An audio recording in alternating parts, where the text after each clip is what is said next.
this is quite impromptu, but I have to do it in order to a lot of people for them to understand exactly what is happening today. As the British historian Sir John Seeley noted, he said that history is past politics and politics is present history. Actually, we are reliving, the past in the present. That is exactly what is happening today. The politics, the history of the politics of the past is the history of today that we are repeating today. Most of our people, especially the Igbos, don't exactly know exactly what is happening today, and I have to make this conscious effort, to make them to understand exactly what is happening today, because we are just a touch of our own destruction. A typical example, is the state of Israel, how it came to be. How did it come to be? Exactly the same way the Israelites were behaving yesterday, in the history of yesterday, is the politics that the Jews are playing today. In the same exactitude, that's exactly what is happening today. When the Holocaust started, in the history of the Jews, during the Hitlerian war, Second World War and all that, it's just like what is happening today. Hitler was dealing with Europe, and what happened?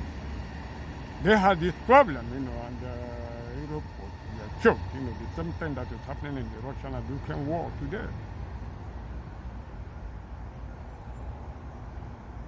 The Jews were nonchalant about their homeland. It took, that Hitlerian effort for them to start to scamper around, to go and look for their homeland. And the Jews of Israel were lucky.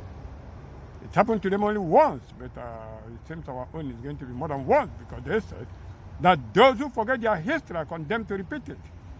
And it appears the Biafrans will have to take more than a single Hitlerian Holocaust for them to understand what happened, because we never learned anything, in the war, in the genocide war of Biafra and Nigeria. So because we condemned and forget our past then, we are bound to repeat it this time around. And I don't think anything is bound to, we may not likely be able to escape what is laid before us. So let me give them just a brief of what happened. That is an extract from my phone conversation in a video, that was made by Worship Media. He said I will release Nnamdi Kanu, but before then, let me lay this background I want to lay. What is the background? So when the Holocaust of the Jews started and they were buffeted everywhere and all that, what happened? And that was at the height, during the Second World War and all that, the height of it. Luckily for them, they had, Weatherman, I think his name is Chem Weatherman or something like that. He was a biochemist. He was called the father of industrial fermentation. He was the man who had the British war effort. He told them he was able to convert manure into explosives and all that, and that helped the British people to be able to defend their land and even overcome Hitler. That was exactly what happened. And his effort, led him to the high echelon of British government. He was known. So in order to compensate with Chem Weatherman and all that, what happened?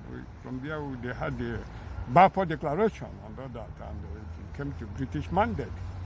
The British mandate was to give Israel a homeland. The homeland was in Palestine. Already the place that the Israelites the British mandate was given to them, we already occupied by the Palestinians and all that. But they believe, it's a biblical belief, that it's their God-given inheritance, right from the Bible days. That was exactly what they believed. So they went there, and what happened? They were able to subjugate the people that were there, and that became their homeland. And you see the problem that we are having in Israel today. That is exactly what happened. So the United Nations and that they have been trying to make effort to get Israel to vacate East Jerusalem so that the Palestinians can take it as their capital, but Israel refused. You see all the settlements, West Bank settlement and all that they are making official and all that today.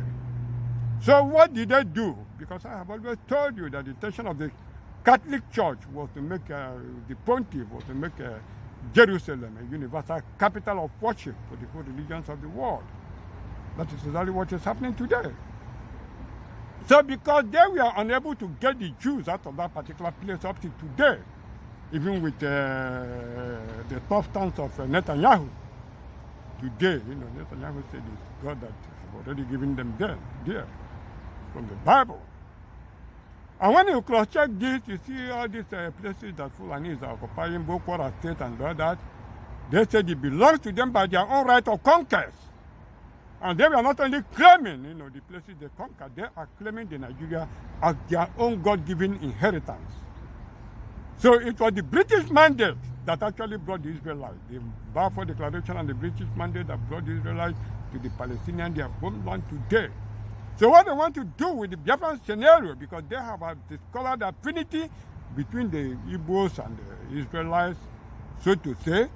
And as I revert to you, that Adam was created in River Wangele, that makes Adam the Garden of Eden.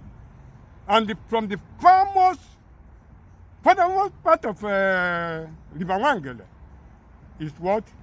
On the east part, furthermost part on the east part, the Bakassi Peninsula, that was where Eve was created, and that is the biblical Garden of Eden that had been elusive. That is what exactly happened.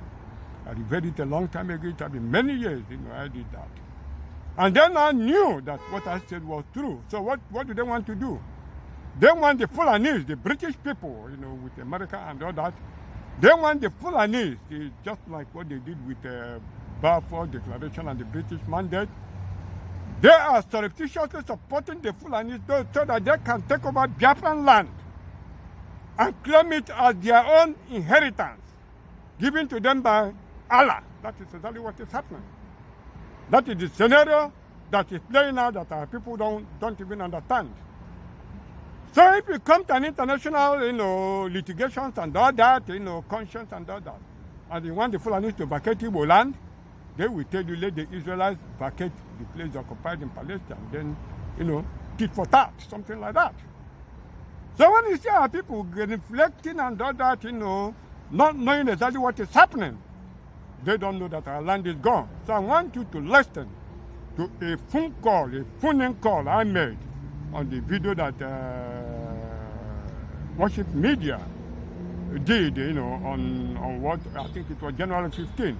I will release Nnamdi Kanu for them to have a better understanding of what is going on. After the video, what again? You will see in the video how they plan to rig this election. That is exactly what happened. And this election, no matter whatever happened, no matter whoever they declare the winner, I am going to make this election that they are going to have very, very useless. And at the end of the day, Biafra will come and no power on earth will stop Biafra from coming. That is it. Carol Brown, he said that magic is challenging what seems impossible. I, Chinyere Ezog, then come right on the message of the carcass. I dare where the eagles and the lions dread. And God will permit me to play God, a part of God, for a moment. And that will be in the final restoration of Biafra, to prove that Jesus is God. So I want you to listen to my phone name.